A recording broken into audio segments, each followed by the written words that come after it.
Hey guys, it's Kobe Ben Melech here.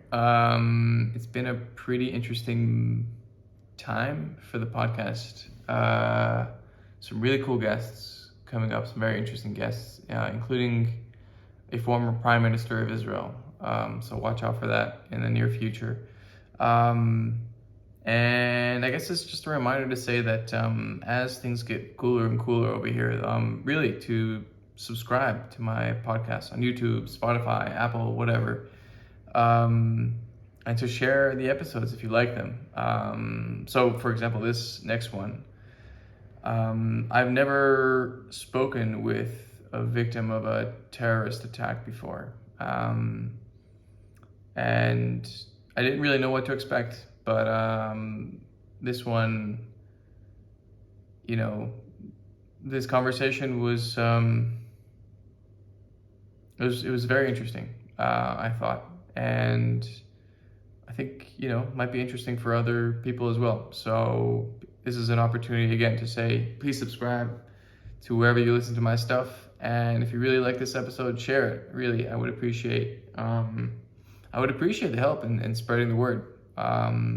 This stuff tends to snowball, right? So the more cool, interesting podcasts and conversations that I have, the more my listeners spread the word, the more other cool and interesting people want to come on and talk to a guy who just wants to hear them out and know what it's like to be whoever it is that person that's sitting across from me. So anyway, I hope you enjoy this conversation that I had with Rabbi Leo Dee. Cheers, guys. Bye. So anyway, I'm writing a book for my kids. Mm-hmm. You know, two years ago was that war. That war, right, in Gaza, in May 11th, 2021, right? Mm-hmm. Where there were the rockets over Tel Aviv and then over Jerusalem. I guess they didn't hit here, right? One did. I think that was the earlier war. There was one that came to Gush Etzion. Okay. Yeah. And that's when basically the entire country descended into almost essentially chaos, right? There were riots in Lod, there were riots in Akko. Like there was just, I had never seen anything like that before, and that was after such a long period of relative peace, right? I mean, the last major operation was 2014. 7 years without anything blowing up in this country is pretty good. Anyway, so that was the first time that I experienced that as a father.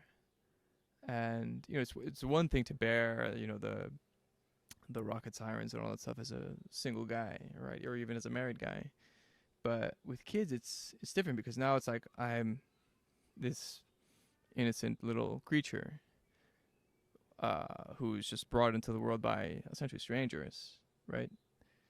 And by, I don't know, the weirdness of reality and of our existence is just thrust into this situation. It requires an explanation of like what the hell is going on, right? And I couldn't explain it, not really, right? To the kids. Yeah, how do you explain the Israel-Palestine conflict to a child, a 5-year-old child? It takes a lot of unpacking, right, for it to make any sense. Really, I mean, to get to the root of this conflict, it takes hours, years. It's been fueled by what I call anti-truths. Right. So this is part of my war against CNN. That in reality, if you look at the Middle East, you'll see that Israel is the kindest, freest, most democratic country in the area by far. It's the only free, democratic, and kind country in the area, and it's surrounded by 22 countries which have no freedom of speech, no freedom of religion, no freedom of anything. And yet, when you have organizations like CNN and other news organizations that accuse Israel of being the cause of the conflict, then that is what I call an anti-truth. It's not a lie. A lie is just sort of not correct. It is absolutely taking the truth and switching it on its head.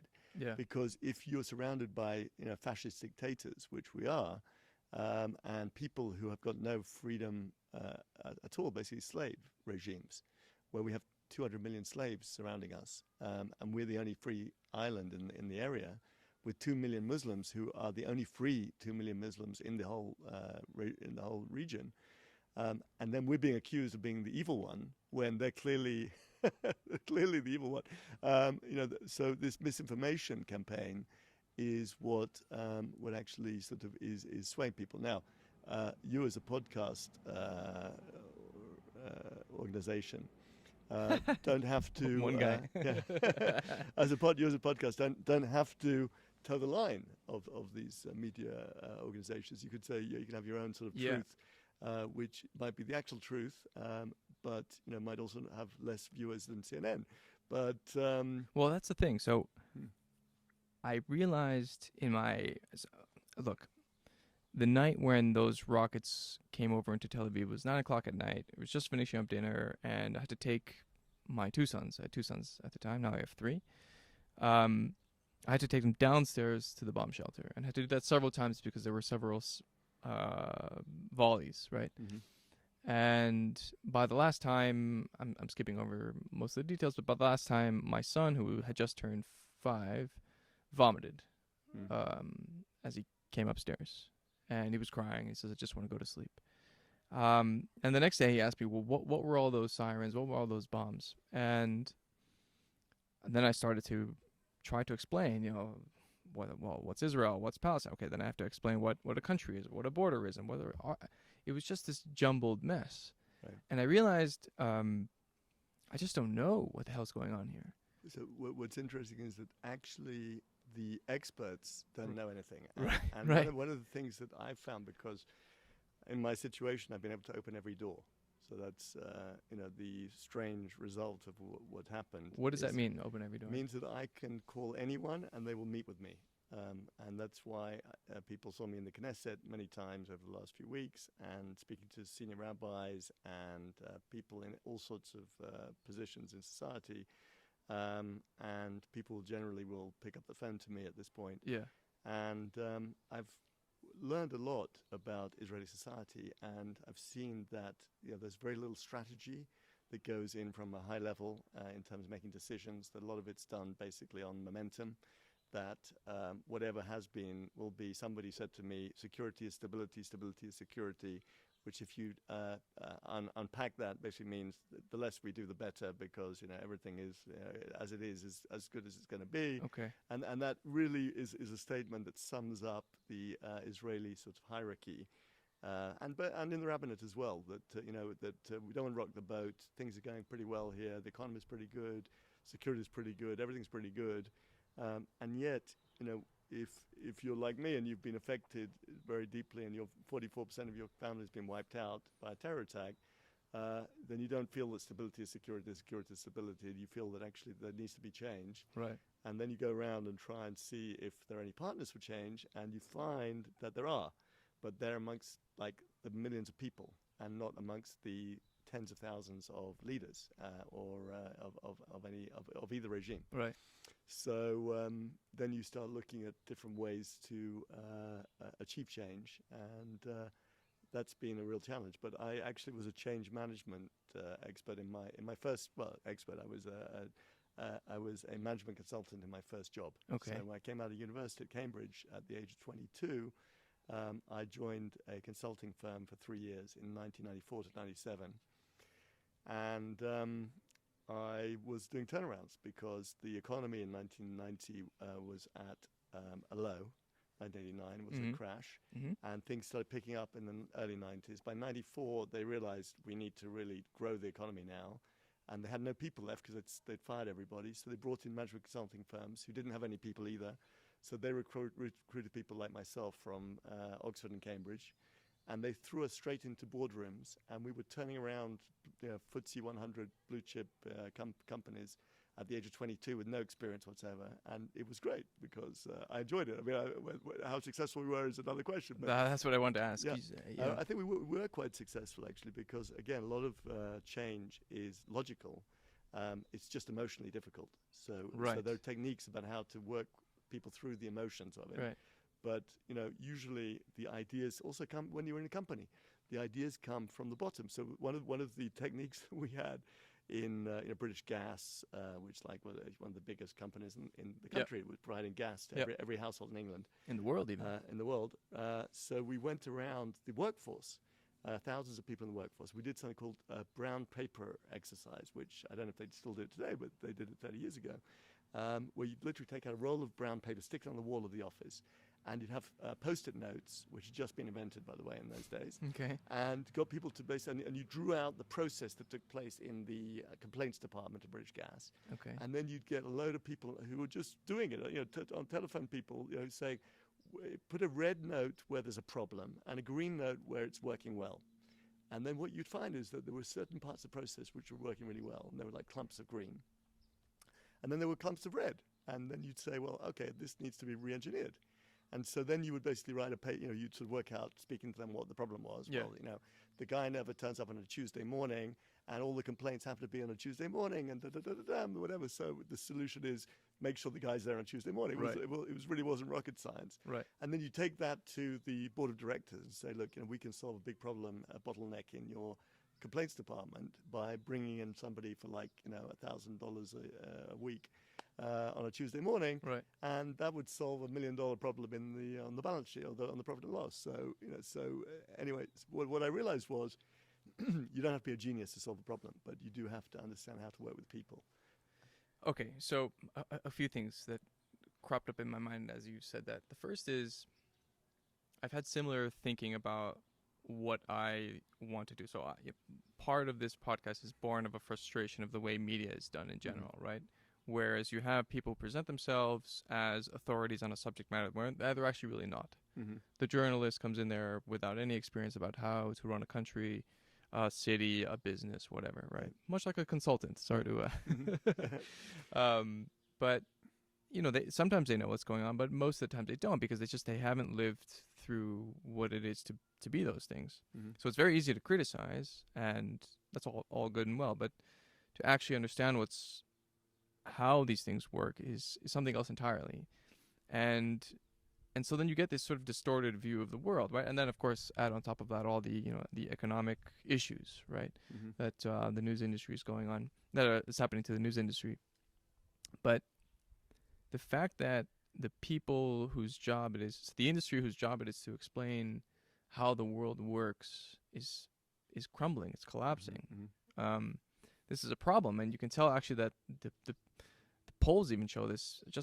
Certainly in the U.S., but also in this country, that trust in the media is very low. Right. In fact, trust in leadership is very low as well in terms of prime ministers. I think that's probably always been the case. Opposition leaders as well.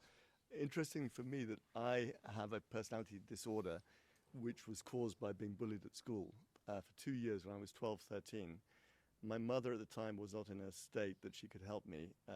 Whenever she had her own problems at the time, and when at the first funeral for Maia and for Rina, I was crying. My mother said to me, "Leo, this is the second time I've seen you cry in your life."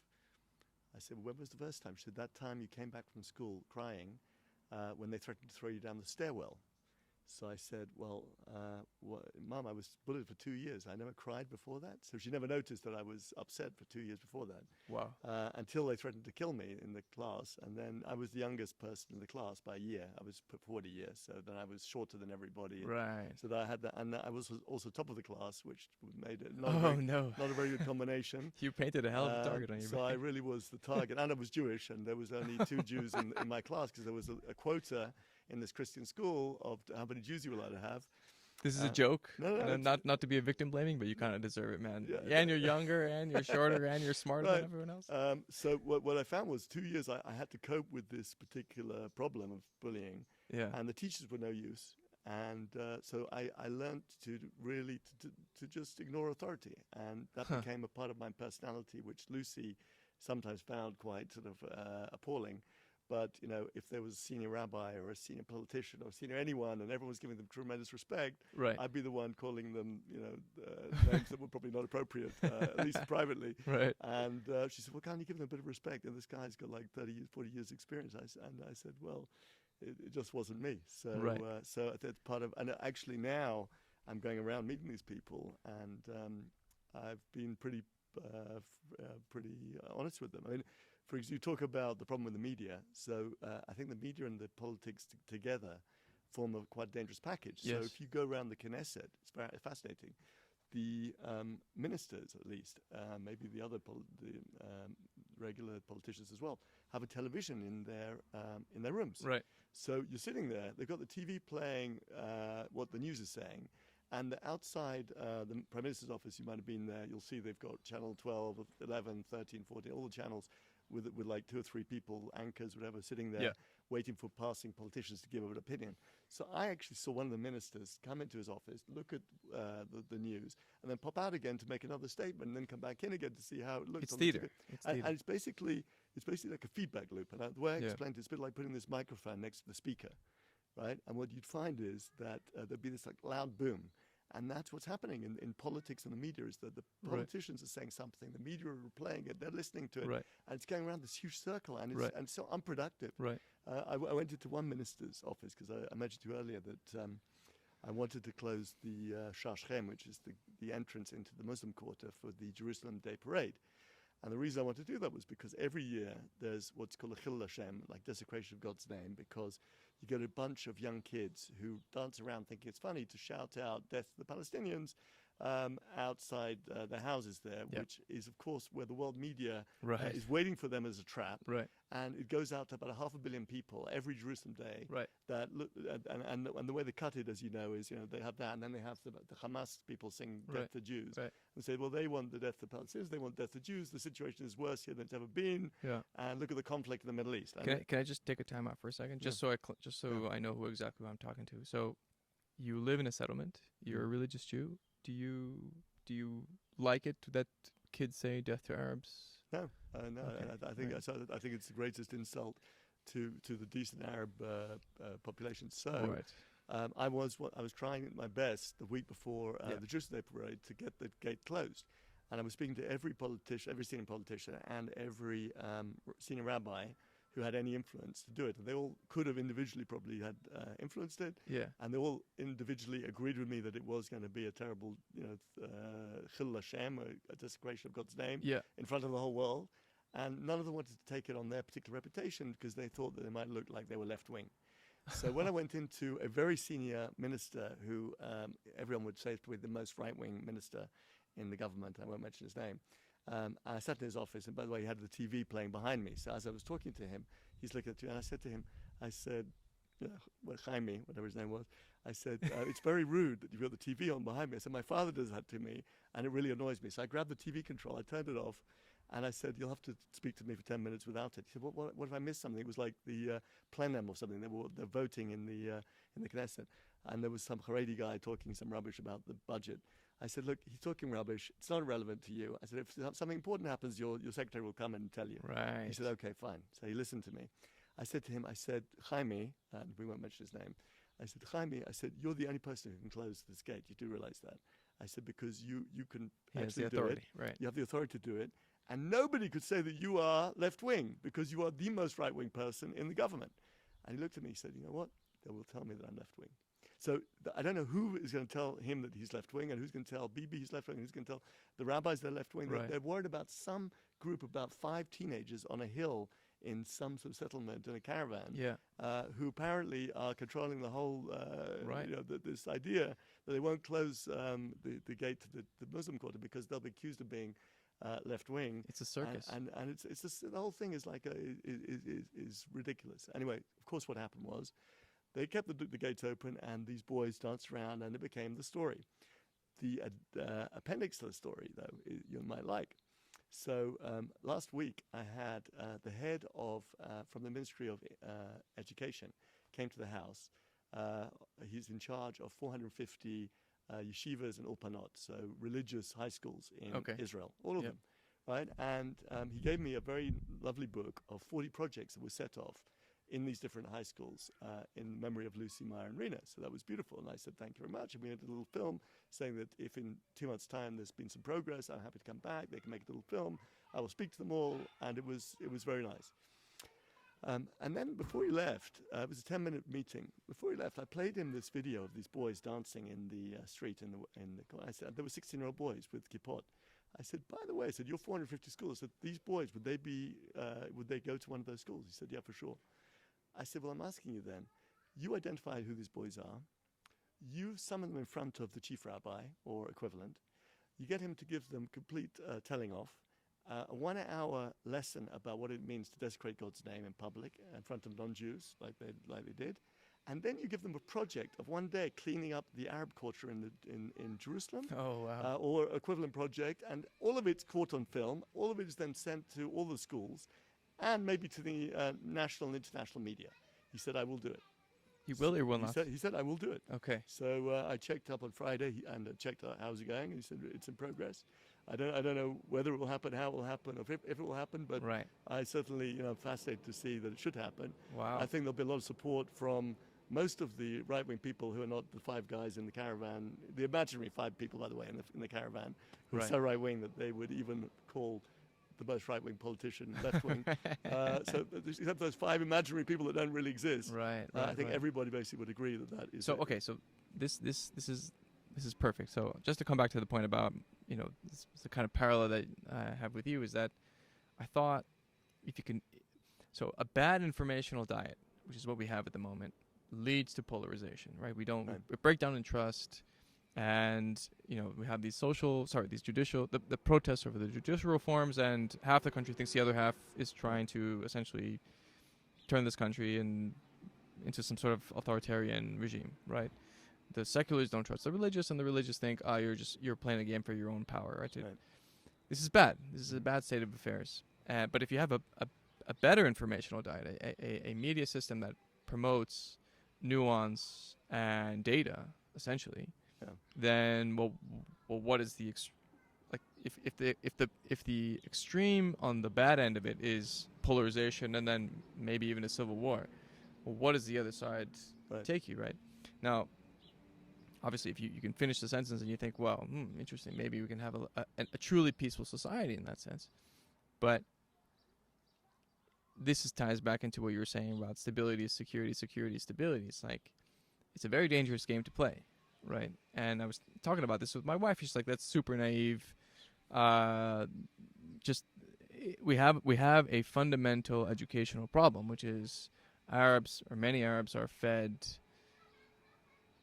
lies essentially about what's going on in our minds, and Jews vice as well. versa, And, right? Jews are felt lies as well, by the way, and there are Vice versa, plenty sure. of left-wing, let's say, mostly left-wing Jews in America, and even in this country, who believe some of those lies. Right. So much so that I was talking about a potential peace solution, which I'm working on actually, by the way. It's Cool. a more interesting story. But with a senior advisor to the government, and he said to me, that we have to, we have to be careful what we say, because we are occupying these Arabs. We're not occupying these Arabs, actually. So some of these ideas, CNN ideas, have actually come into the heads of senior right-wing advisors. They're actually starting to believe it, and they believe the narrative. And then even their policies are directed by these anti-truths. Why do you think there's no occupation? Okay, so I think I have a couple of answers. Now, first of all, if you look at, as we said, the free society in the Middle East is only Israel. So Palestinian Authority, so Israel has a score of 77 on the Freedom House score, which is the international standard for measuring freedom, which is lower than America and Britain, but it's pretty good. It's free. If you look at Palestinians, they have about 23, and Gaza has 11. Which means they're not free, which means that they're basically regimes, fascist regimes, where they're run by dictators and militias and terrorists. And we know that's a fact. So, so we're in a situation where we're surrounded by mostly good Arabs who are run by terrorists, a terrorist state, effectively. And so we therefore need to protect ourselves from the terrorist state. Okay, and sadly, sometimes good Arabs get caught in the crossfire, like I think a kid did last week.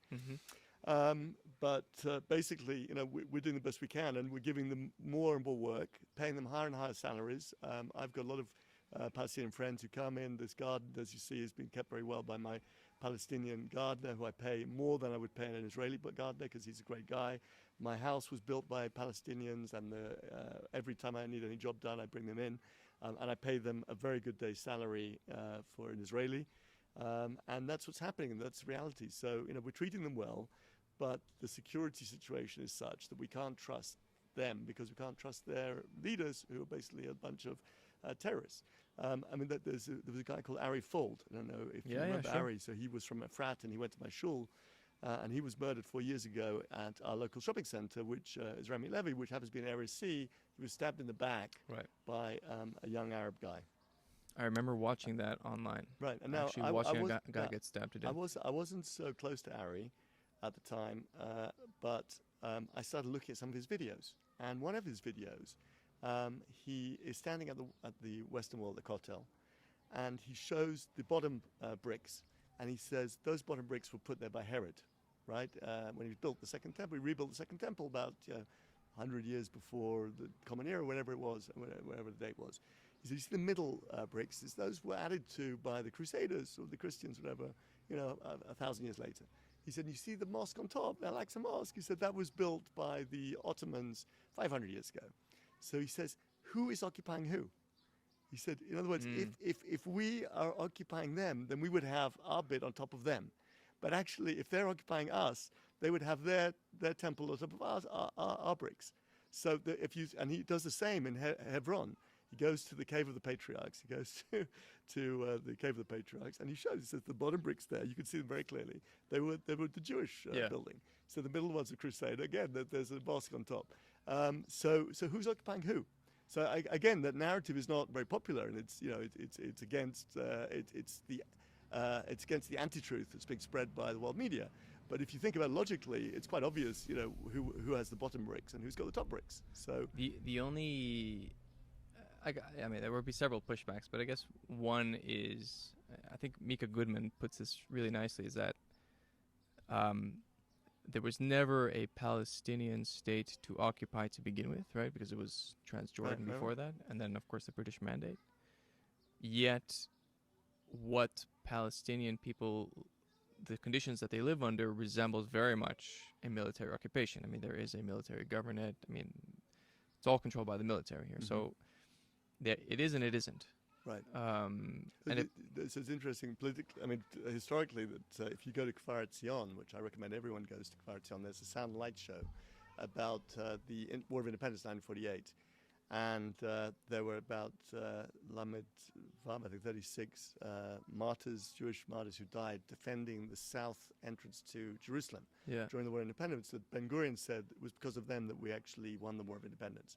And this is dedicated to them, the story of them. It's absolutely beautifully done and really fascinating. But what you find is that actually in 1948, this whole area, Gush Etzion, where I live, was full of Jewish settlements and kibbutzim. Right? And then what happened in 1948, the Jordanians came and they took the land from us and occupied it for 19 years. And then in 1967, we reoccupied it, at which point there were some a few Arab towns in the area, not so many actually, funnily enough, in this particular area. And they're genuinely nice people, mostly, the Arabs that you meet in this area, and they work in a frat all the time. You see them all around. We reoccupied what we had in 1948. So actually, again, the story is more complex than people make out. Sure. It's just, anyway. Do you ever fear that you're being naive or suckered by the moment to think that you've been handed this horrible tragedy by fate, and it's catapulted you into this insane position in the world, really. And do you ever fear the consequences of trying to make something beautiful and good out of this? I don't fear the consequences at all. I think I'm probably feared more than I fear, because I'm meeting with all these people who are very senior and experienced and knowledgeable and have 30, 40 years of reputation behind them. Rabbis and leaders and so forth, and academic experts, if you mentioned. And so for them to make a decision which is against the grain is a big risk for their reputation, because if it's wrong, then they could lose a lot of points in terms of their sort of brand value. My brand value has been around for 8 weeks at this point, and I have very little to lose. I was a maths teacher earning 2,000 shekels a month. in training, and we could have earned up to 8,000 maybe next year if I'd have taken a few more classes. Which is like $2,000 a month. Right. No, not exactly, whatever. And I, frankly, if I get catapulted out of this position, as you put it, I will go back probably to being a maths teacher earning, $2,000 a month, and be very happy doing that as well. So I'm a great risk and a fear and a threat to all these people, because I have this ability to open doors, and I don't have the fear that they have of losing reputation, because my reputation has been 8 weeks, and their reputation has been 30, 40 years. So that puts me in an interesting position, to the extent that I've developed a peace plan with an Arab friend who is an imam in Haifa, and has connection to 1 million Gazan and Palestinians through his Facebook and his 1 million. 1 million through his Facebook and his social media. And he's been spreading stories about me with Arabic subtitles and interviews with me, basically like we're doing now, where I'm talking about the fact that I support the Palestinian people and I hate their leadership and I hate the terror. And he loves that story, and so we agree on that. He went on Makan, which I think is the Arab-Israeli TV station, speaking to 2 million Muslim Israelis. Whoa. And he said on Makan that any Arab family that is not appalled by what happened to my family is bringing up their kids to be murderers. So he's a friend. Whoa. He's a friend of Israel. He's a friend of us. He's one of, and he's outspoken. And anyway, I was working. And he's a Muslim. He's a Muslim. He's an imam, and I went to his mosque 2 or 3 weeks ago. And Yehuda and I were together at the time. We had a BBC crew with us. Who's Yehuda? Sorry. Yehuda's my son. Okay. We just davened mincha in a local shul, and then we came over to his mosque, and they were just about to daven what I call Ne'ilah. It's their fourth service, because they have 5 services. Their fourth service of the day. So he invited us into the mosque. First of all, the mosque in Haifa, it's the Ahmadi Mosque in Haifa, is the most beautiful building I've ever been to. And I said to him, Sharif, he likes to call it Sharif. Yeah. I said, if I ever was given $100 million to build a shul, I would just send the architects into here. I would say, do exactly what, honestly, I mean, it's beautiful. So he invited us into the actual mosque, and the two of us sat in plastic chairs while they had 50 of them on the ground going Allah Akbar, and he was calling out the prayers. And then at the end of that, he said, okay, in Hebrew, he said, Rabbi Dee, I'd like you to give a Tovat Torah, to a sermon to my people. Right. So I spoke for 10 minutes in Hebrew to them. And afterwards, telling them how wonderful their leader was. He's a man of peace and truth and whatever. Yeah. And afterwards, they came up one by one, shook me by the hand, and said how sorry they are for my. These were people from Ramallah, from Gaza, from Jordan, from all over the Arab world, who happened to be in his just coming for random service on a Thursday night, whatever it was. Wow. So he's an incredible man. And anyway, I came up with this plan, which basically is a very good plan for religious Jews, settlers, and I said to him, Sharif, I said, this is my plan for peace. What do you think of it?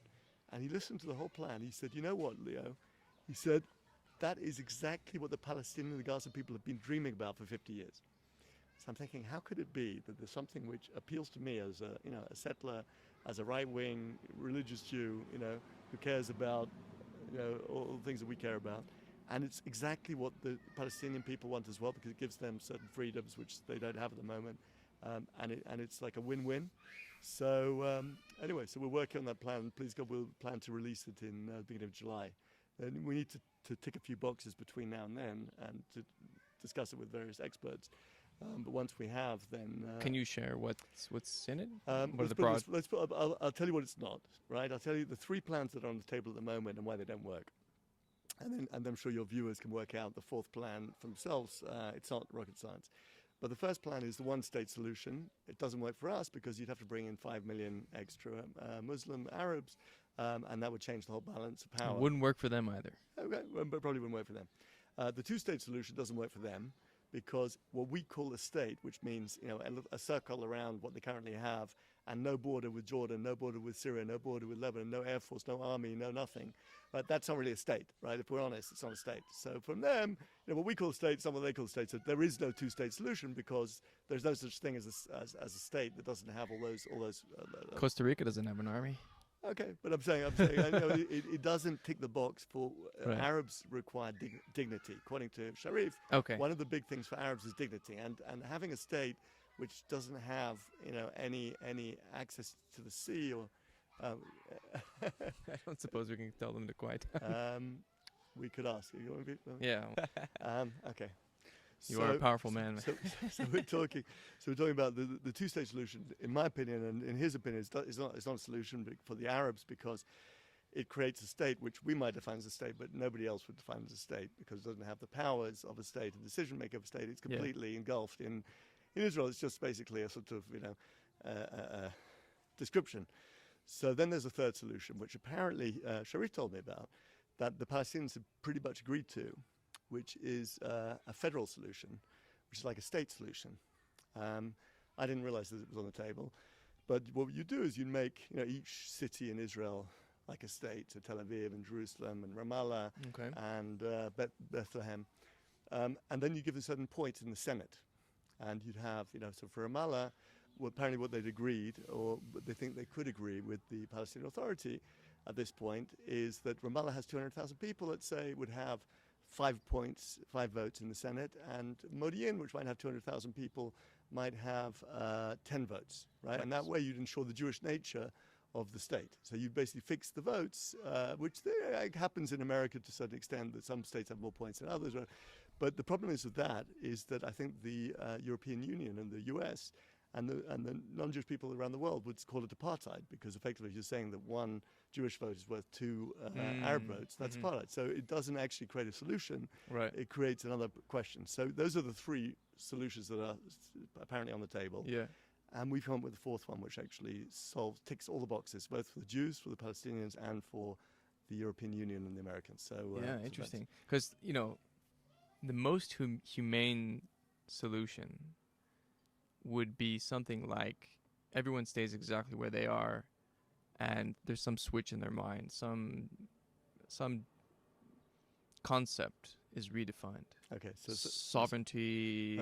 I don't know. So that's effectively what we're doing. Right. And we're doing it in a standard way that's accepted elsewhere in the world, and therefore cannot be described in any way as apartheid. It actually gives people freedom of movement, freedom of speech, freedom, complete freedom. But it's So you have to wait and see what the plan is. It's also interesting that two religious guys are the ones dreaming this up. Right, it's interesting. So again, bypassing the regular mechanisms, because the politicians are incentivized to keep the status quo, and as are the media, because there's this huge business here. And when CNN interviewed me and said, Rabbi Dee, this year was one of the worst years for terror in Israel, which was a complete lie. It was an anti-truth, because actually it was one of the better years for terror in Israel. However, sadly, it affected me. So for me, it was the worst year ever in my life. But as far as Israel is concerned, the numbers, statistically, were very low. But what CNN and other organizations want to try and pretend is that there is this conflict, which really isn't a conflict, because really, if you think about the number of people involved in this conflict, it's a very small number of people. It just happens to be that every time there's like a little scuffle, the world media happens to be on top of it, and if that scuffle had happened in London or in New York, nobody would even notice it. Right.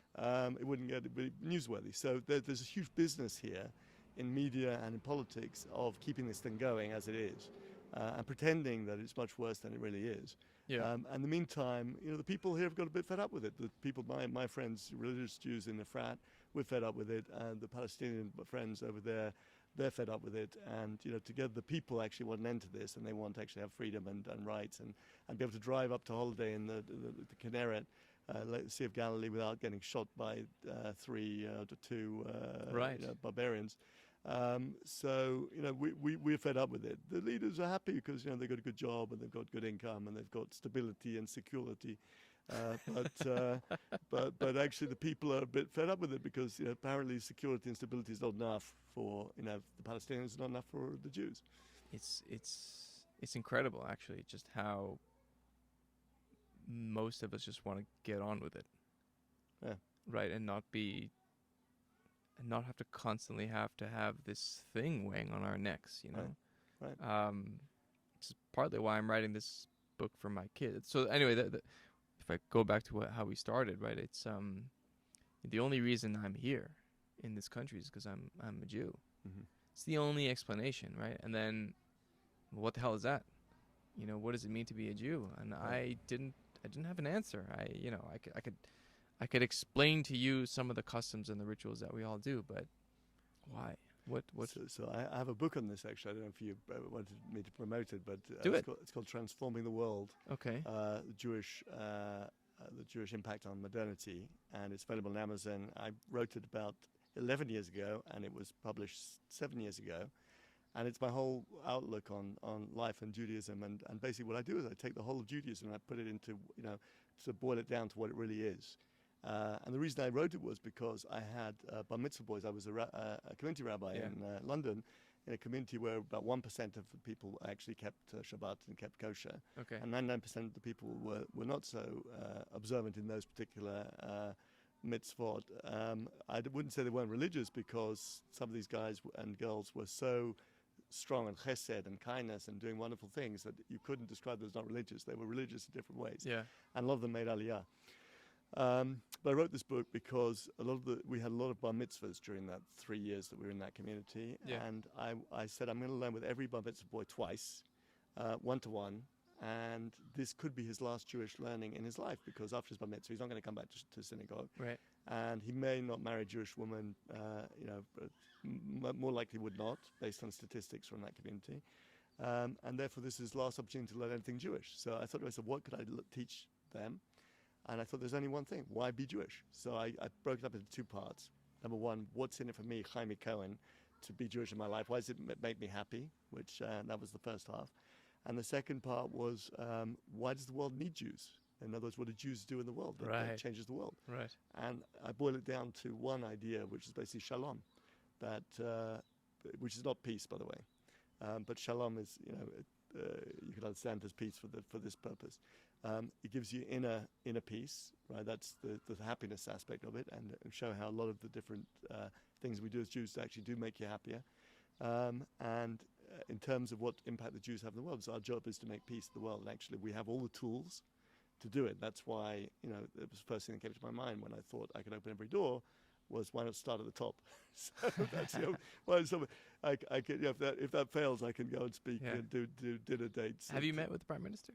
I met with all the ministers and the Prime Minister and and all the coalition and all the opposition. Wow. And I started off talking to them about the reform. So I figured that in terms of I met with all the leaders of the reform arguments in the Knesset. That was my first group of meetings. And we discussed a possible solution to it, which Alan Dershowitz came up with, basically. Okay. And I said to them, look, I said, you're not an expert on judicial reform. I'm not an expert on judicial reform, but I tell you, Alan Dershowitz has got, I think, 60 years experience in judicial reform. And this is what he said. And by the way, he's against judicial reform here. Right. But at the same time, he is intelligent enough to present it in a way that actually he shows there is a solution that both sides can accept. So I just took them through it and said, look, why don't you adopt this amazing suggestion of Alan Dershowitz? I had a little tweak to it, which only I could add in my situation. But basically, I left them with that. But as Alan Dershowitz says himself, the judicial reform is not an issue of judicial reform. And I think you said as well, it's just a question of people want to go out on the street with flags and sort of have somebody else to, disagree with. But there's not really an issue on the table there, because as he says in his own words in one of the videos, which I showed them, he said that, in America they had much bigger changes to judicial reform. In other countries they had much bigger changes to judicial reform, which completely wiped out people's rights and so forth. In Britain they got rid of the House of Lords effectively. I mean, not many years ago, when I was a kid, they basically got rid of their veto for the House of Commons. So it's like getting rid of the Senate. Just decided the House of Parliament. It was too much hassle if you had a House of Lords. So we'll just say, fine, they can talk, but they can't actually vote. They can't make any difference in the life of the people. So big changes happen, and nobody cared. Nobody, and this is what Dershowitz says. He said, and this is what they're talking about here, is minor changes. He said that would bring us in line with Canada and France and most of the EU. Right. So it's not like we're going to create like some sort of totalitarian state. It's just going to become like Europe. So which maybe some people would say is totalitarian state. Nah. But in any case, I mean, so the best sort of discussion of this was a Facebook post that I'm sure you saw. that somebody sent. The guy said, he wanted to go to the pro reform march in Jerusalem. So he asked his neighbor. He said, "Can I borrow your flag?" And his neighbor said, "Sure you can." He said, "But you must give it back to me immediately afterwards, because I'm off to Tel Aviv tomorrow to go to the anti-reform." So this absolutely sums up the situation that here we are marching with the same flag, for things that nobody really understands what they're talking about, except for probably Alan Dershowitz. And that's where we are. So so in the meantime, we've got big issues on our hands. Iran building a nuclear weapon, which it wants to wipe us out with, and nobody's really focusing on that, because they're focusing on whether or not you have a committee of 11 or 7 or 9 or 12 on the selection committee of the Supreme Court, and who actually cares? Well, No, okay, fine, but you don't think so? I mean, it's a serious look, matter. I'll tell you what the solution is for the reform. It's very straightforward. It's they're right and they're right. Yeah. So Alan Dershowitz says, if you want democracy, then the government should choose the Supreme Court judges. He says, because that means the majority are choosing the Supreme Court judges, and obviously it comes up randomly whenever a judge comes up to retirement. Then whoever happens to be sort of holding the ball at that time is the one who gets the prize. Right. That's democracy, he said. Right. But at the same time, you need minority protection rights. So he says Alan Dershowitz, he says you need a very good Bill of Human Rights, which protects people from, somebody appointed, a government that comes along, a right-wing government perhaps, that appoints all the Supreme Court judges. Or a left-wing government. Whatever, and protects the rights of the Haredim, or protects the rights of the Arabs. And that's obvious. So actually, the left-wing here could produce a very good human rights bill. The right-wing could produce a very good democracy. And together, they could produce a very good solution to this. So, if they wanted to. But, it's so interesting how, I mean, you come from a country with, obviously, that the concept of common law came from you, the country of your birth. But by the way, the concept of common law came from the Jews. It was adopted by England, by Cromwell in the 1600s. And he learnt it from his advisors, who were philosophers, who had studied the first translation of the Talmud into Latin and English. There's no doubt that the West, the Judeo-Christian values is one of the pillars of modern Western civilization. So for sure, which is why it's interesting how Israel as a Jewish and democratic state does work. Yeah.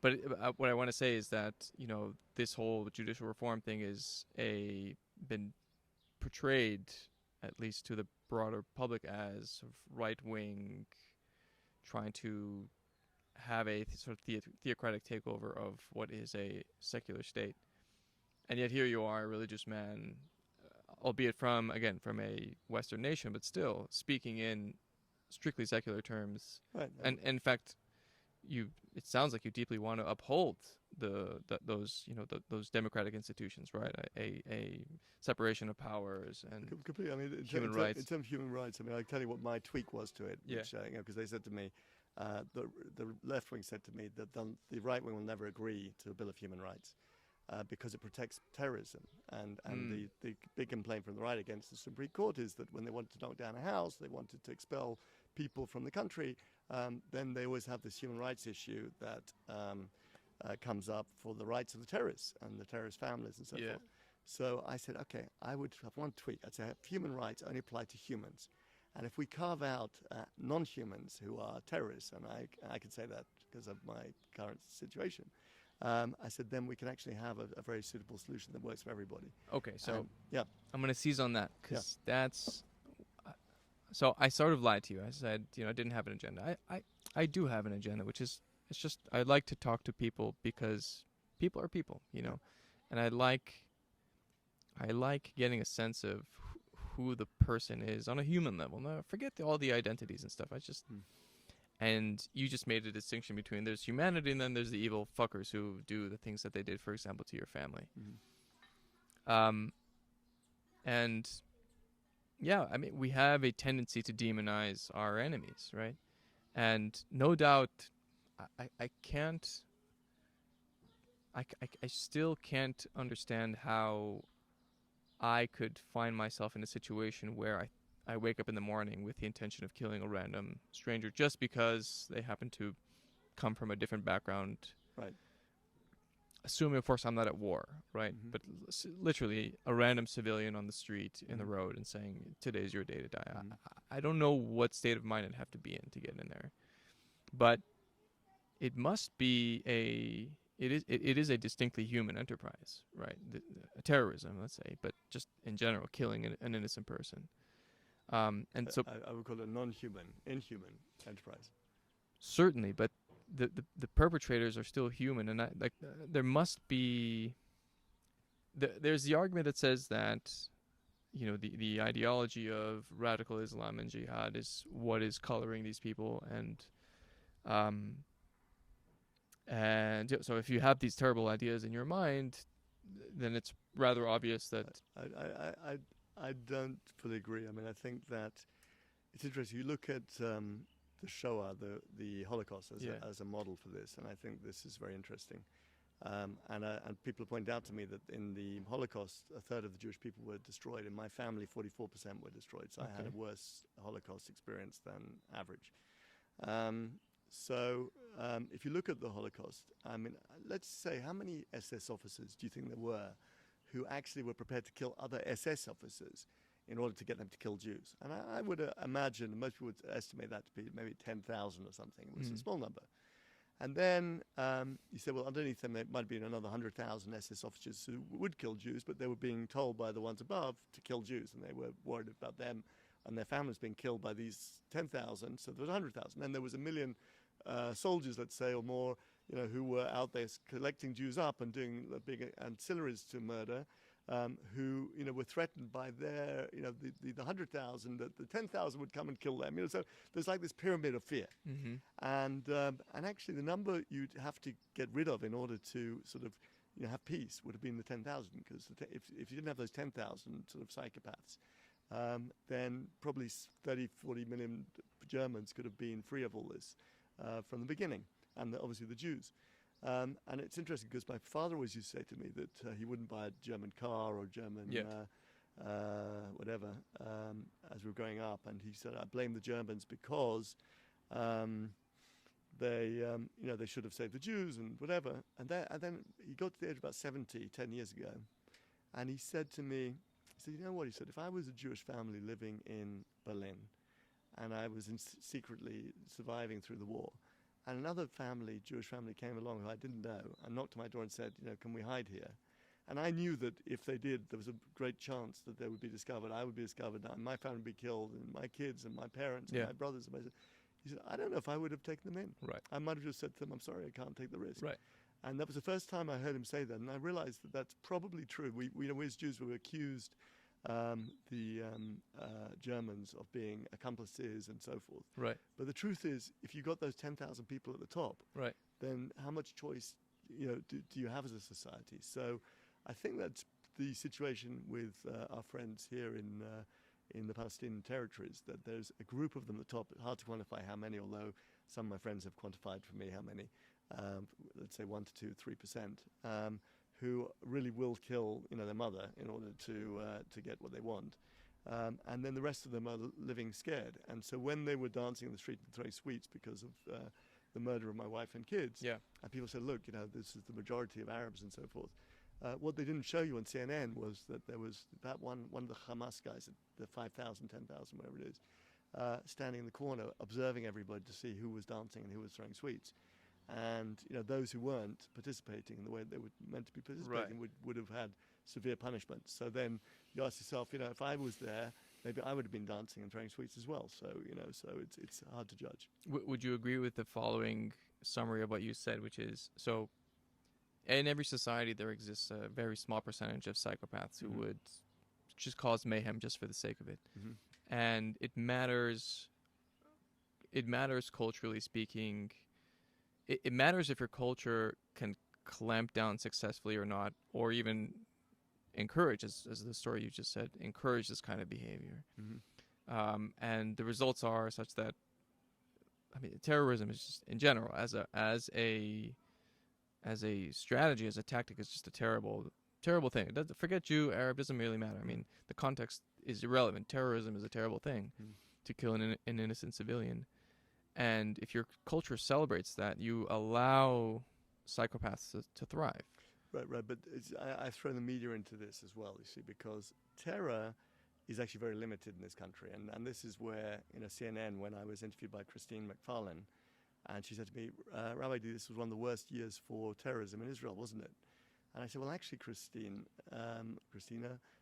it was actually one of the least severe years of, 19 people were killed in 3 months, a run rate of less than 80 in the year, which is, for a population of 10 million people, is less than the number of people who stabbed probably in a few months in the streets of London or on the metro in New York, the subway in New York. So, unfortunately, I said to her, statistics didn't work for me, and for me, it was the worst year for terror.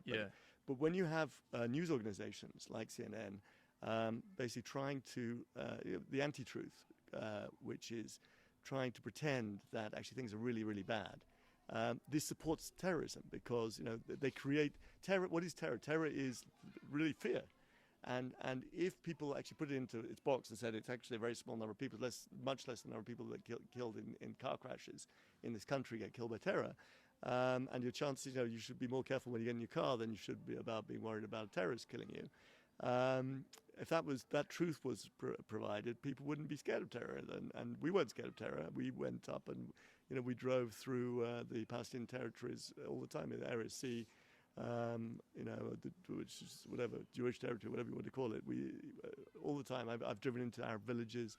I guess Area B and A. I mean, so I had no worry about the terror because the statistic chance of being killed by terrorists is so small.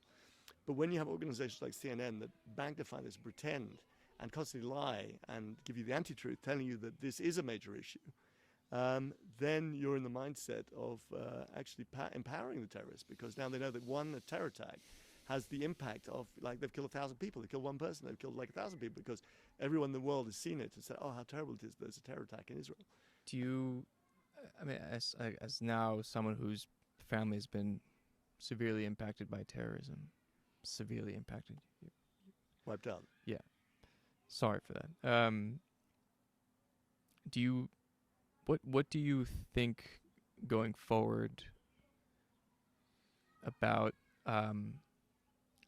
It does sound like, as someone who, so the probability that anyone's going to get killed by terrorism in this country is very low, all things considered. Yep. And yet, the reality that is presented to us by these large organizations is completely the opposite, right? When people think of Israel-Palestine, they think exactly of this, right?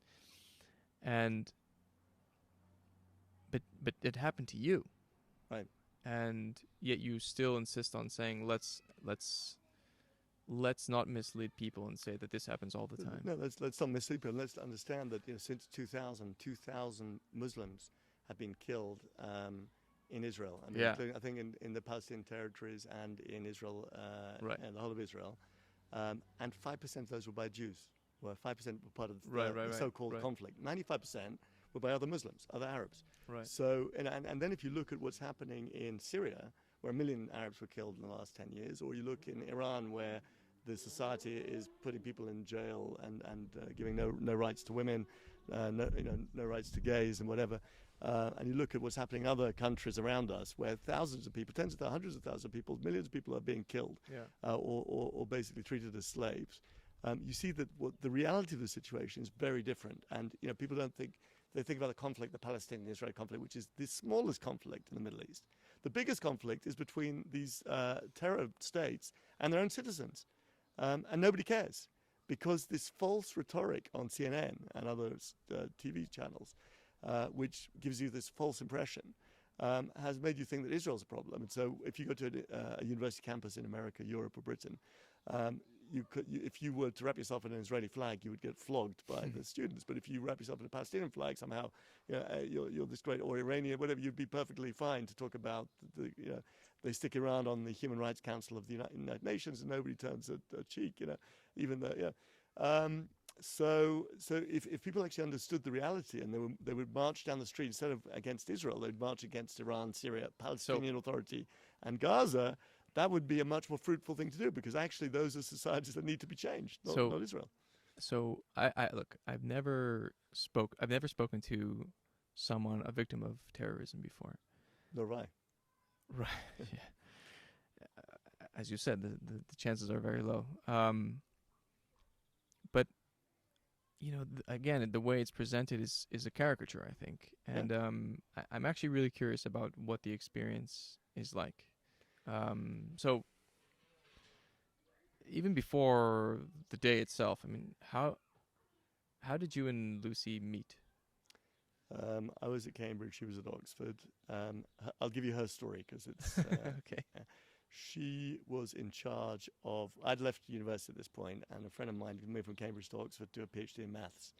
And another friend was doing a PhD in maths in Cambridge, and it was Shavuot.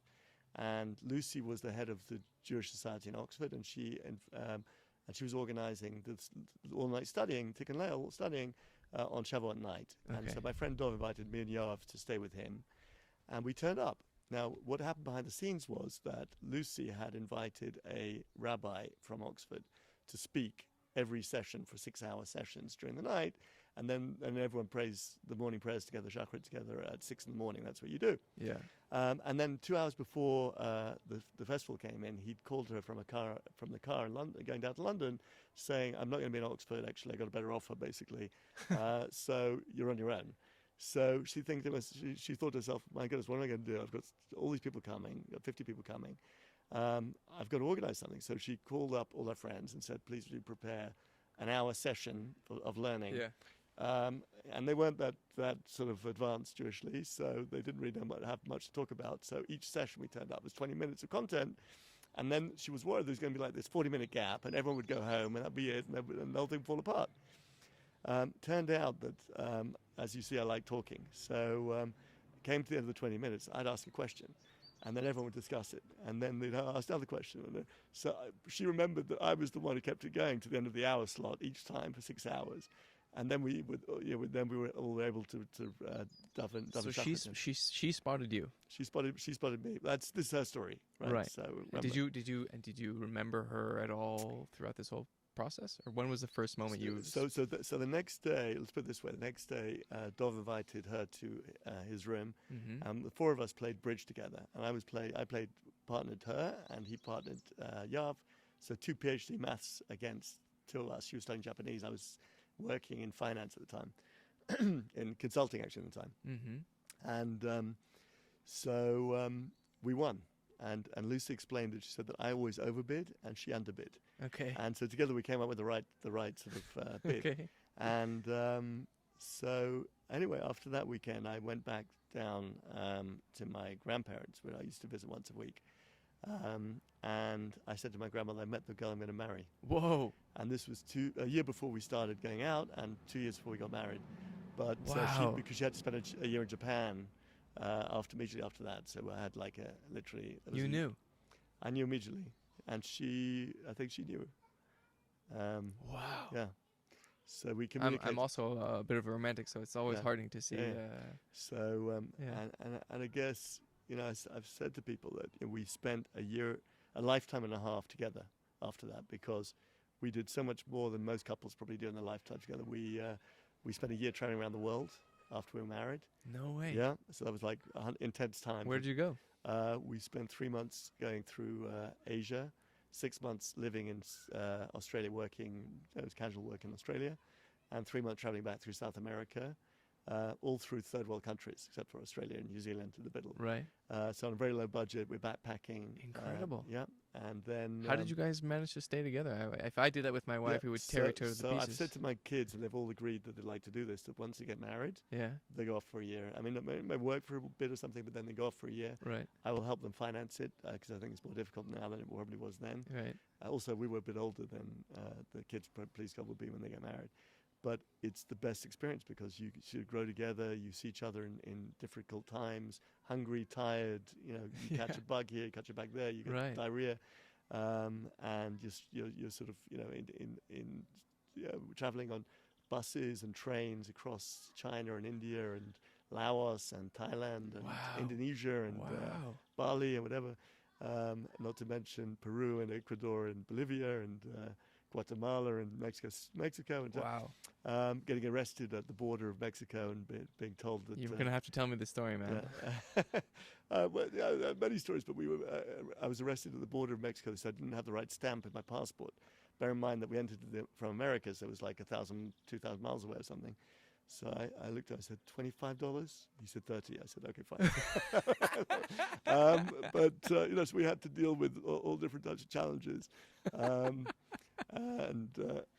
So she saw you bribe someone. Yeah, we went to Laos. So we were slightly more educated than the average backpacker. Mm-hmm. And at the time, Laos had just opened for tourism. And in order to get into Laos, you had to have a visa from Beijing, right, which is about 2,000 or 3,000 miles away, I think, from the southern border with Laos. And they didn't have a place you could buy. There was no way you could buy a visa if you actually got. So most of the backpackers got to Laos border and found they couldn't get in. But we'd planned ahead, so we actually had the visas, and we turned up with the right. So it was about 10 people who got across the border that day. We're on literally a little pickup truck that took us on a bumpy road across the border into a northern town in Laos, where Muang Sing, I think it was called, where people only went apparently to smoke opium. We had no idea about this.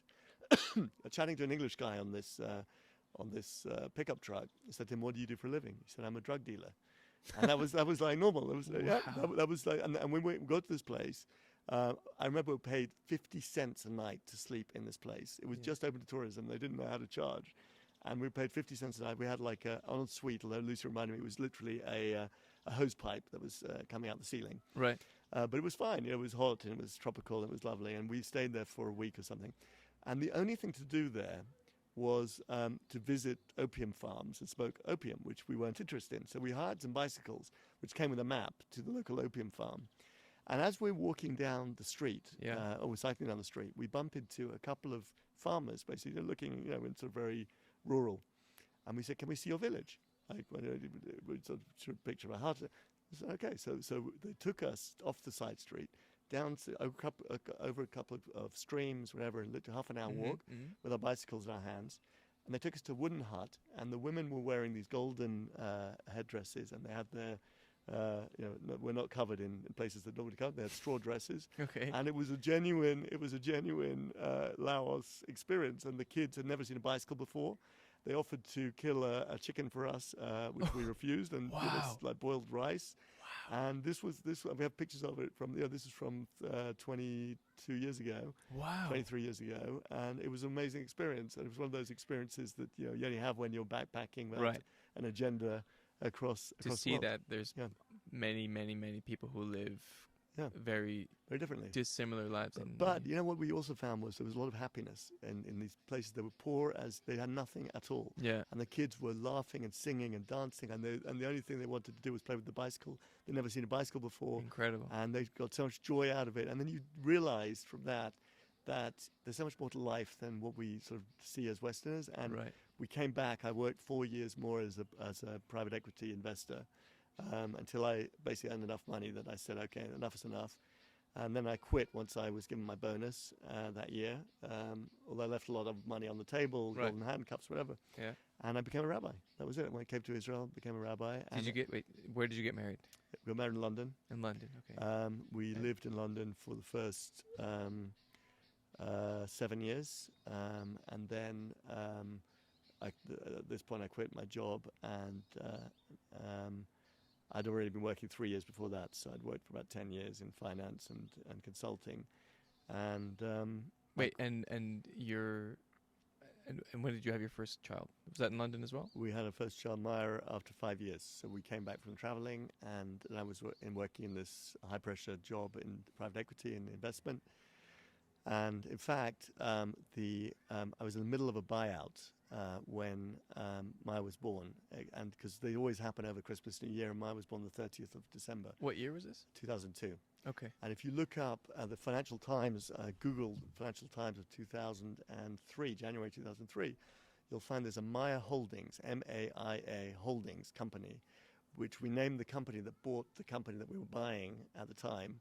and was in the Financial Times, and that was the official buyout vehicle. That was after your daughter. Because after my daughter, because my boss Nick said, what do we call this company? He said, well, you just called your daughter Maia.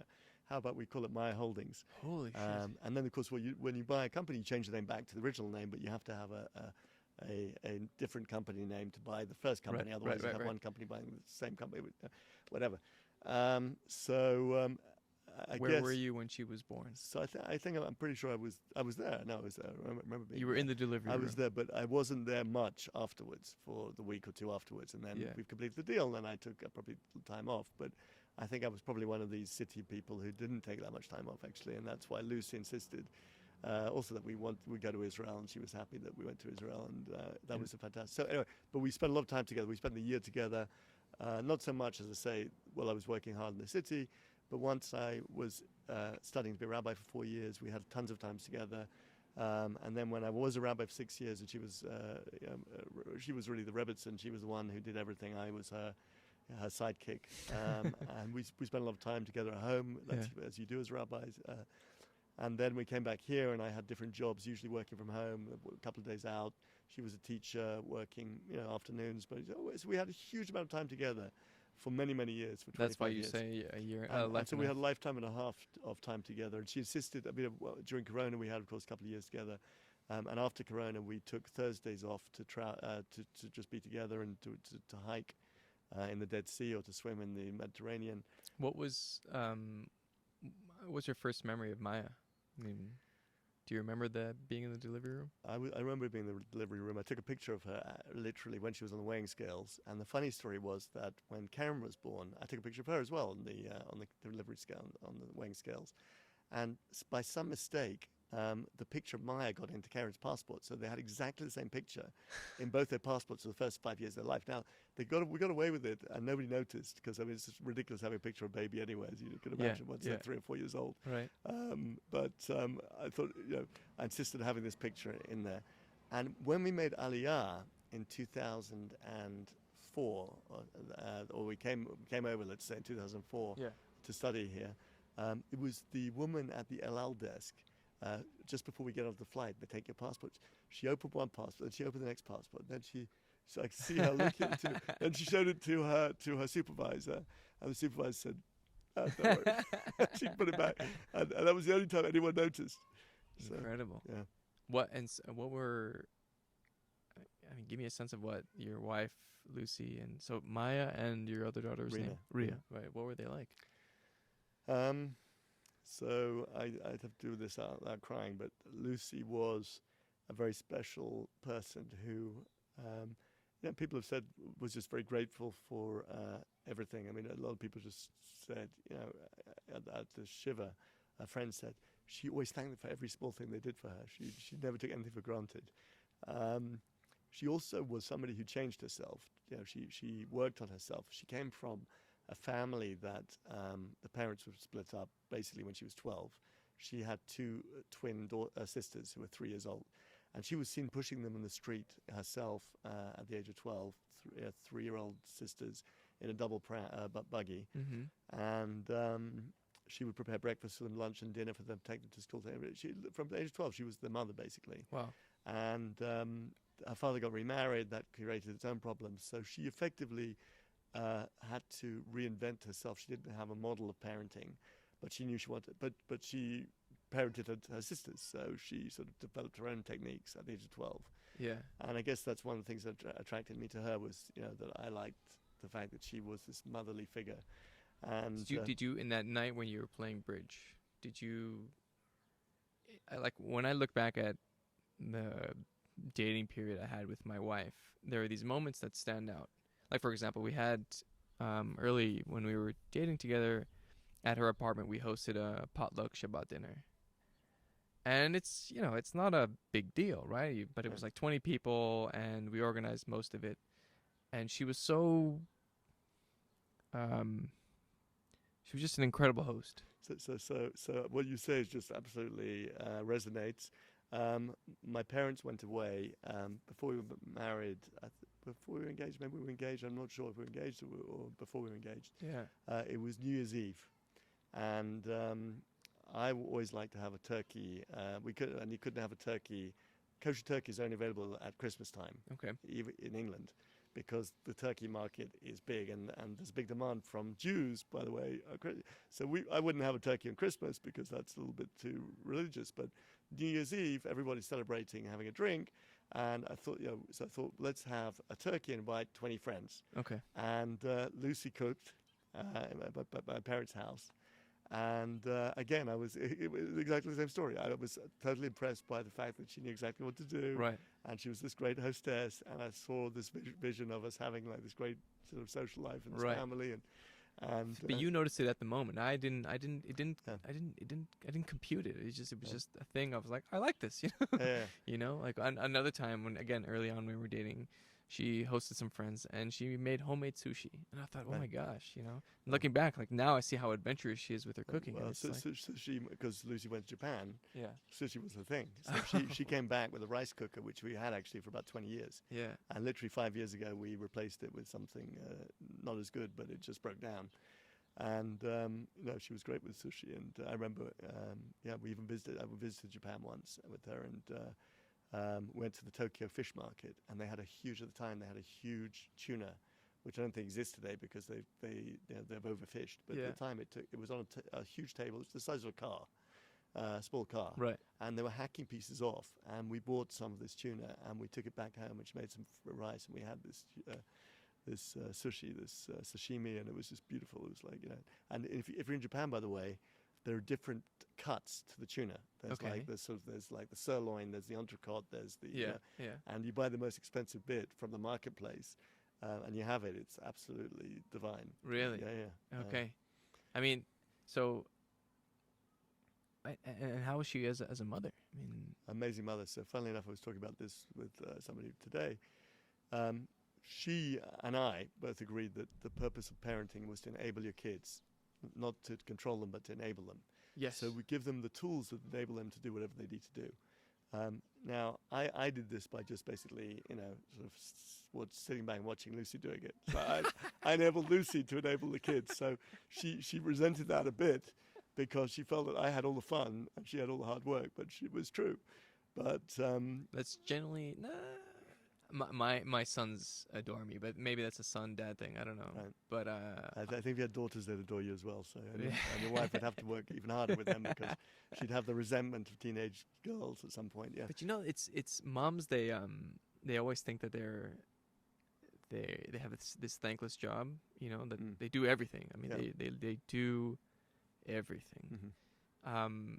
And it can be thankless, right? But mothers are they're incredible. Like, thank you would never be enough, I Right. think, you know? Yeah, absolutely. So she brought up these kids to be completely independent and enabled. And that is why Maia and Rina were also amazing people in their own right, because they weren't, kids who stayed at home and expected their mother to do everything. They were completely independent. Rina was the youngest daughter, so she was the most independent. When did you know that she was going to be an independent child? What happened was we had them very close together. We had 5 kids within 6 years. Wow. So what we realized was we couldn't actually parent them. They'd have to parent themselves or each other. So we created ways that they brought each other up. And that was, she was a management consultant, Lucy, her first job. And I was a management consultant. So we sort of had a way of incentivizing them, but actually just enabling them and sort of Incredible. And we had this wonderful, Baruch Hashem, wonderful atmosphere in the home, where they all loved each other and they all got on with each other, and it wasn't obvious that would be the case. It's that's parenting is tough. Parenting stuff. I'm keeping an eye on time because I've got to. Tell me how much time you got left. 15, 20 minutes. But Okay.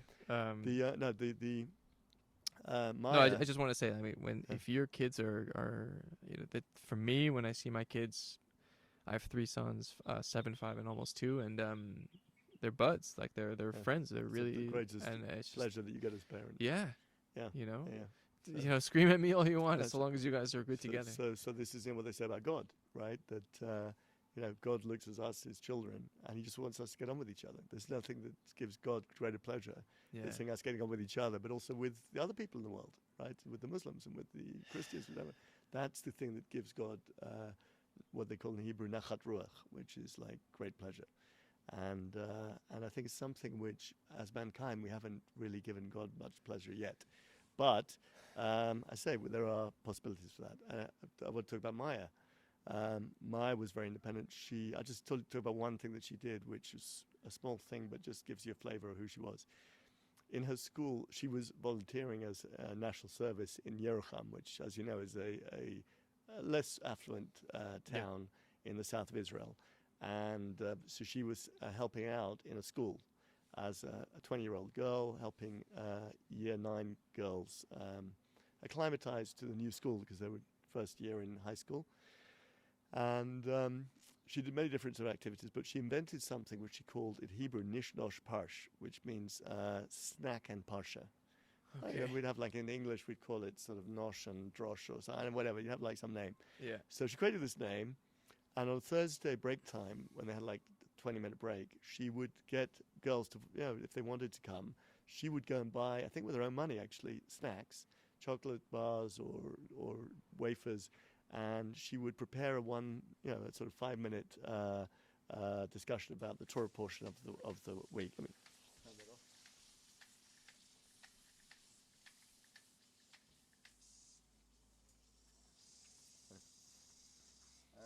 So sorry, she would prepare a 5-minute discussion on the Torah portion of the week, and then the girls would be there. 20 girls would suddenly turn up out of 100 in a year or whatever, and it would be a very nice atmosphere, and it would be voluntary, and it would just be fun, and it would be learning, and it would be sociable, and it was an opportunity for her to connect with the girls, for them to connect with each other. That was that. She did that every week. She loved it, and she'd come back on Shabbat occasionally, and she'd tell us what she taught them, and it was always a nice idea and something inspiring. So when all this happened, the school said, well, this is an amazing idea. They don't do it anywhere else, apparently, in Israel. So they said, well, every school should be doing it. So they have done a project, and now there are 560 schools in Israel that are doing Nishnosh Parsh, where this school is sending out, because not everybody has time to prepare something. The girls in Yerucham are preparing the page of learning. And then they've got WhatsApp group, so there's girl contacts in each year 9 across the country, and they're setting up these little groups. They're buying the snacks, I think, themselves, and if they have any money, or the parents have got chipping in. Wow. And they're learning something together, and it's all in memory of Maia. And I said to them, if they want to give me some more information about it, maybe I can talk about it to some Americans, rabbis, who could start this initiative in America. So, and these are things that happen. You came earlier, you saw that I was writing a letter in a Torah scroll. Well, I've got a group here that want to basically take this Torah scroll around the whole of Israel and get every child, man, woman, and child in Israel to write a letter in the Torah scroll, and in America and across the world. They want to actually get 50 scrolls would have enough letters, 15 million letters, which would enable every Jew in the world to write a letter in a Torah scroll. And the idea being like to spark their curiosity and their tradition. To educate, spark their curiosity, and to create a feeling of unity and achdut between the Jewish people. So I could tell you 100 projects like this that are going on at the moment around the world, which are just incredible. And then I'm talking about Rina. So Rina was the girl who in her class, and every year this is what happened, the teachers would tell us that if there was a girl at the back of the class who had no friends, Rina was there with her arm around her. If there was a girl who wasn't included in the ball game, Rina would start a new ball game.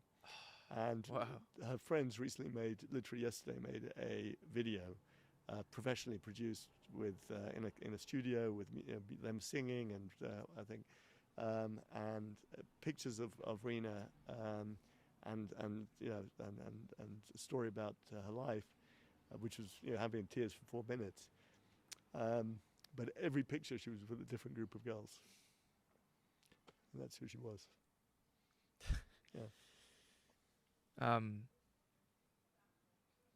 So what was that day like? To be honest, just shock. I mean, and my response to shock is adrenaline, and I was just like completely awake and completely sort of, we have to, when we found out that it was their car, we had to drive as quickly as we could to that spot. Did you have any hope?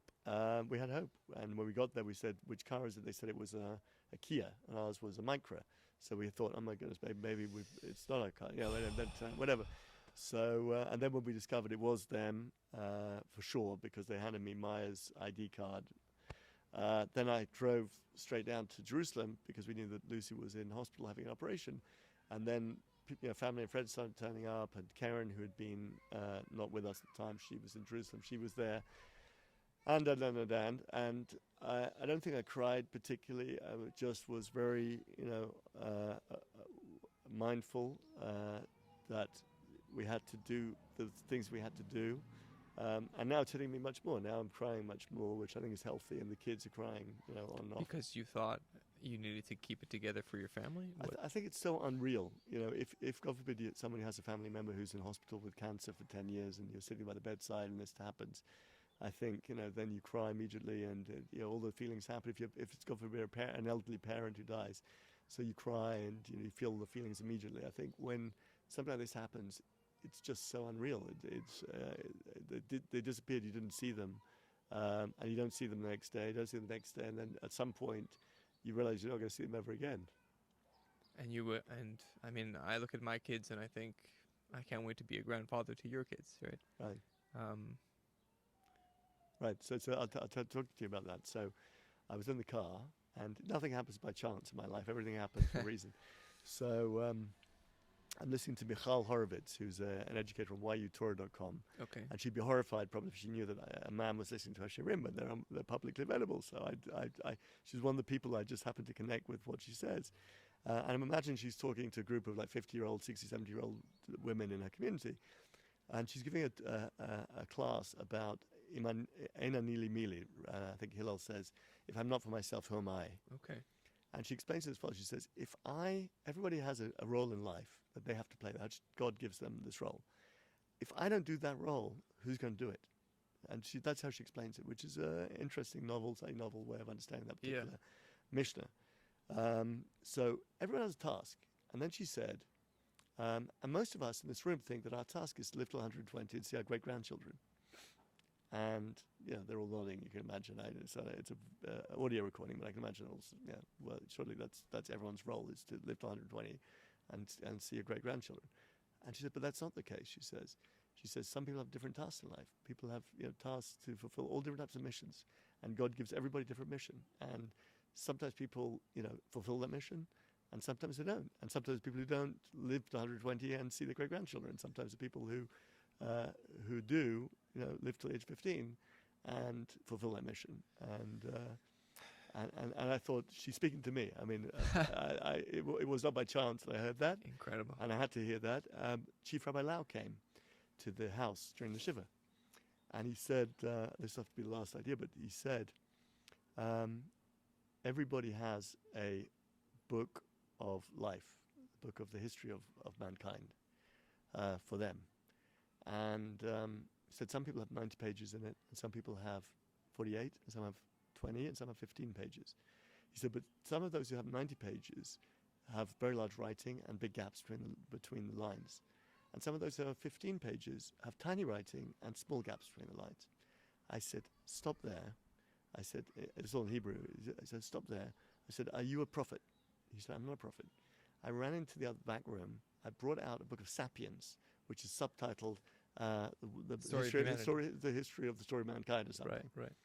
And I'd given it to Rina about 9 months ago, to read, because she was in a school, Israeli school, where the English lessons were not that challenging. And I said, so instead of just sitting there being bored, why don't you read this book?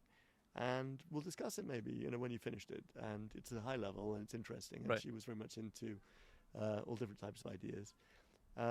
So she said, fine. So anyway, 6 months after that, it was about 3 months ago, she handed it back to me, and she had some papers in there. I said, Rina, what's that? She said, well, I just made a few notes. Maybe you want to read them. So I had it by my bed. I didn't have time or the mindset to read it. And then about a month before all this happened, I take the book. I want to make space.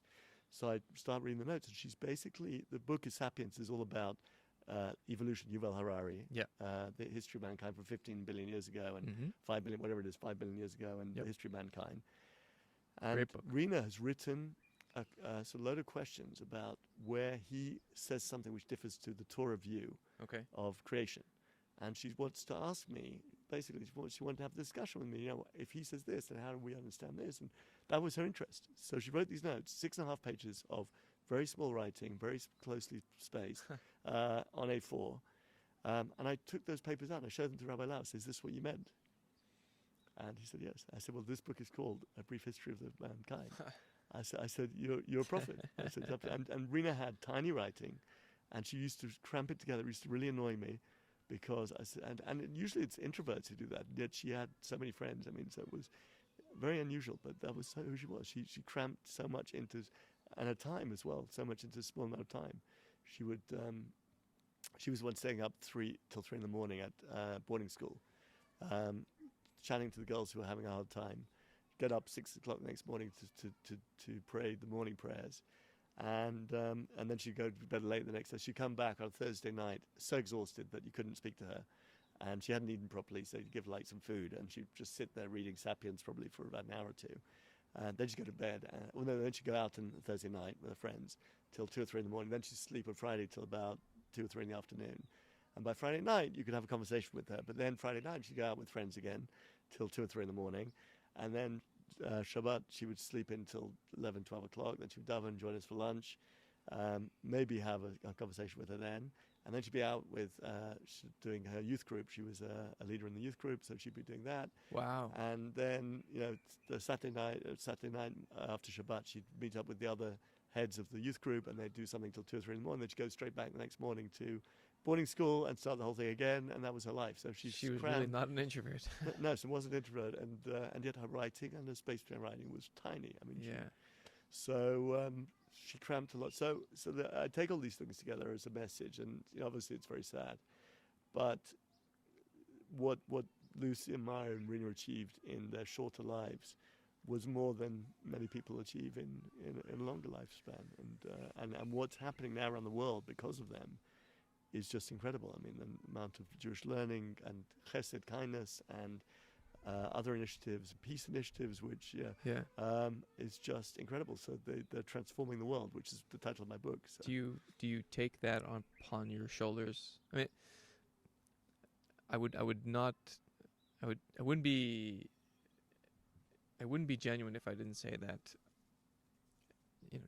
Becoming a father has changed me radically and has made me understand that the things I do now are it's beyond me, right? It's there's no escaping the fact that my sons are watching how I act and move through the world, and so I better be at my best. Mm-hmm. I don't know if you had the same when you became a father, but I imagine you did, because it's obvious. And does that ever leave you, or is that what's animating you at the moment, or is it something else? What's animating me is a number of different things. Number one, if you read my book, it's all about peace, and so therefore, when this happened, and I realized I could open people's doors, the first thing that came to mind was shalom. And I'll just finish with this idea actually of shalom. And I said to you, shalom is not peace. So I want to just give you this last idea, and then we'll have to close. Sure. What's the difference between peace and shalom? So peace I liken to mosaic.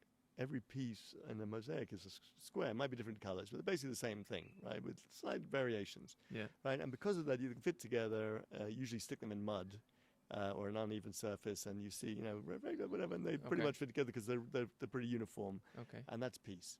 I said, if peace is a mosaic, then shalom is a jigsaw puzzle. A jigsaw puzzle has every piece is completely different shape, and if you like us did a 2,000-piece jigsaw puzzle during Corona, you'll know that when you put it on the tablecloth, if there's a little crinkle in the tablecloth, it doesn't work, right? The whole thing, you can't, it doesn't fit together. There's no way of finding the piece, and you never quite know. So you have to sort of iron out the tablecloth or just have a flat surface in order to make the jigsaw puzzle in a way you don't with a mosaic. So shalom is about, removing the bad, removing the wrinkles, and then being able to slit very, very different shaped pieces together in a beautiful pattern. Hmm. And peace is about sort of making everyone into little identical squares, and then you can sort of put up with the wrinkles, and you can sort of try and pretend that the terrorists and the Fatah and the evil people in the world fit together nicely with everybody else, and you can just squash them together because you pretend that everyone's identical square. Okay. Shalom is about removing the terrorists, however that happens most effectively, and removing the evil, and then taking those very odd-shaped pieces of Islam and Christianity and Judaism and Hindus and Chinese and sticking them together and working out a framework in which they can all live peacefully together because there isn't that wrinkle underneath. Slightly nuanced, and it goes back to what you're talking about, black and white and polarization of society and CNN, and everything's very sort of clear, and everyone takes one side, the other, Republican and Democrat, pro-reform, anti-reform, and it creates a gray space in the middle, which is like, yes, shalom is about creating a better society, but sometimes it requires something that might look to some people as violence in the middle in order to achieve it. So there's no contradiction between shalom and getting rid of terror, which might require, quite strong, quite strong, a strong approach to it. Let's put it that way. It is the threat of force that keeps the peace, right? Right, but that's peace, because threat of force keeps everyone in the square. Yeah. But shalom actually creates a lasting situation where there is no terror. There is just people living comfortably together in a very comfortable way. And you pretty much have shalom in Europe, let's say, or America, although people might, they have other problems. But, you have how many countries, 50 countries, in Europe or whatever it is. And they're pretty comfortable living there with their differences, and, maybe not Ukraine and Russia at the moment. I was going to say. But, if you talk about Liechtenstein and Luxembourg and Belgium and Spain and France and whatever, they're generally speaking, they're doing okay. Yeah. They're doing okay. And we laugh about the French, they laugh about us. But, that's part of the framework of shalom, is that you're allowed to laugh at each other, but you're just not allowed to terrorize each other. Whatever. We got rid of the terrorists 500 years ago in Europe. And in America, you got rid of the terrorists probably 300 years ago, and there was a process, and that created shalom. And I think that that is the objective here, and that maybe we'll know a bit more about this in July, please God. I'm looking forward to it. Okay. And it's been a pleasure Likewise. speaking to you. Okay. Thank you. Leo. Thank you.